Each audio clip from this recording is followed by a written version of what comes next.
اعوذ باللہ من الشیطان الرجیم بسم اللہ الرحمن الرحیم ربی زدنی علما۔ السلام علیکم ورحمۃ اللہ وبرکاتہ۔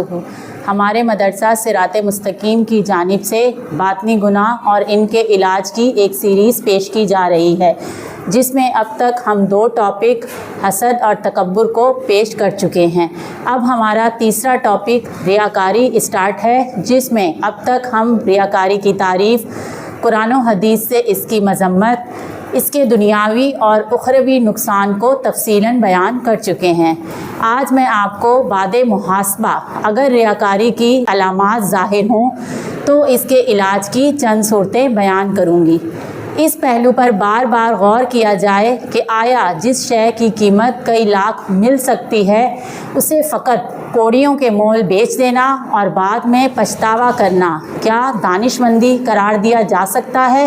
اس فیصلے کو نمبر 2، عبادت جیسی عظیم دولت جس میں صرف اور صرف اللہ تعالیٰ کی رضا اور خوشنودی مقصود ہو، اسے فقط چند تعریفی جملوں کے لیے ضائع کر دینا کیا یہ عقل مندی ہے؟ اس سلسلے میں بار بار اللہ تعالیٰ سے امداد طلب کی جائے اور کثرت سے استغفار کیا جائے۔ اس کے دنیاوی اور اخروی نقصانات پر بار بار غور کیا جائے۔ ایسے شخص کی صحبت اختیار کی جائے جو صرف اور صرف اپنی عبادات میں اخلاص کو مد نظر رکھتا ہو۔ عبادت کے شروع میں، درمیان میں اور آخر میں اپنے عمل اور نیت کی سختی سے حفاظت کی جائے۔ اور پھر آیا جو عبادت اختیار کی جا رہی ہے، سب سے پہلے اس بات پر غور کریں کہ وہ عبادت فقط اللہ تعالیٰ کی رضا، اس کی خوشنودی کے لیے کی جا رہی ہے، یا پھر چند تعریفی جملے حاصل کرنے کے لیے، یا پھر اپنے دل کو سکون پہنچانے کے لیے اس عبادت کو اختیار کیا جا رہا ہے۔ پھر اس کے ساتھ ساتھ اس بات کا بھی خیال رکھنا ہے کہ ہم جو عبادت اختیار کر رہے ہیں، مثلاً اگر میں نماز پڑھنا چاہتی ہوں تو میں بار بار اپنی نیت کو حاضر رکھوں اور اپنی نیت پر غور کروں کہ آیا میری اس عبادت یعنی جو میں نماز ادا کر رہی ہوں اس میں کہیں ریاکاری تو موجود نہیں، اور اگر ایسا ہے یا پھر میں کسی ایسی جگہ پر عبادت کر رہی ہوں جہاں لوگ کثرت سے ہیں اور پھر مجھے اس بات کا ڈر ہے کہ کہیں میرا اخلاص برقرار نہ رہے، اور پھر یہ بھی دھیان رکھنا ہے کہ کہیں اس تمام چیزوں کو سوچتے ہوئے میری عبادت ہی قضا نہ ہو جائے، اس کا وقت ہی ختم نہ ہو جائے، تو پھر میں اپنی جگہ کو چینج کر لوں، کسی ایسی جگہ جا کر نماز ادا کروں جہاں لوگ موجود نہ ہوں اور میں خشوع و خضوع کے ساتھ اپنی عبادت کو ادا کر سکوں۔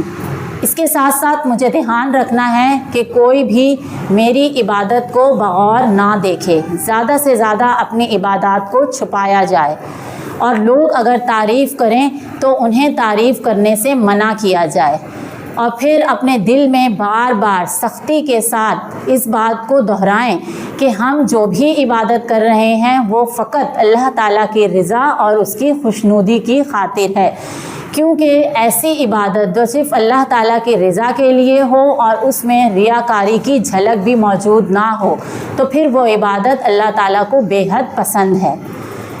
رسول اللہ صلی اللہ علیہ وآلہ وسلم نے ارشاد فرمایا، وہ شخص عرش کے سائے میں ہوگا جس دن کوئی سایہ نہ ہوگا، جس نے دائیں ہاتھ سے صدقہ دیا اور بائیں ہاتھ کو خبر نہ ہوئی۔ صحیح بخاری۔ حضرت انس رضی اللہ تعالیٰ عنہ سے روایت ہے کہ آپ صلی اللہ علیہ وآلہ وسلم نے ارشاد فرمایا کہ اللہ تعالیٰ نے سب سے پہلے زمین کو پیدا فرمایا تو زمین کانپنے لگی، پھر اللہ تعالیٰ نے پہاڑ پیدا فرمائے اور اسے زمین کے لیے میخیں بنا دیا تو زمین ٹھہر گئی۔ تمام فرشتے ایک دوسرے سے کہنے لگے کہ اللہ تعالیٰ نے پہاڑ کو سب سے زیادہ مضبوط بنایا ہے۔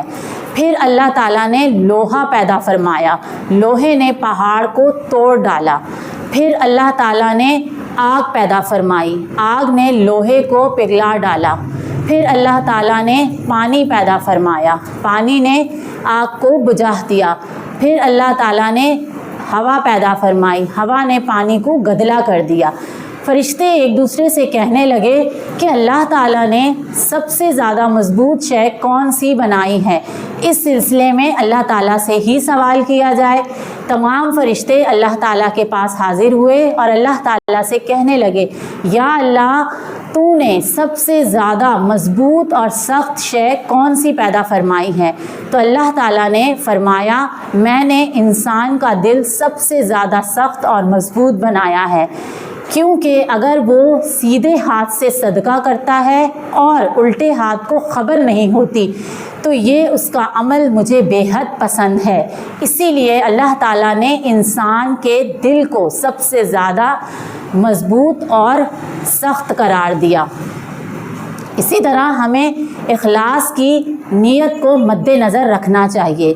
میں بھی اپنا محاسبہ کرتی ہوں اور آپ لوگوں سے گزارش ہے کہ آپ بھی اپنا محاسبہ کریں کہ اگر ہمارے اندر ریاکاری کی علامات ظاہر ہوں تو فوراً اس کے علاج کی جانب متوجہ ہوں، تاکہ ہماری عبادات ضائع نہ ہوں اور صرف ہماری عبادات کا مقصد اللہ تعالیٰ کی رضا اور اس کی خوشنودی حاصل کرنا ہو۔ اس سلسلے میں قرآن و حدیث سے مزید اس کی فضیلت اگلی ویڈیو میں پیش کی جائے گی۔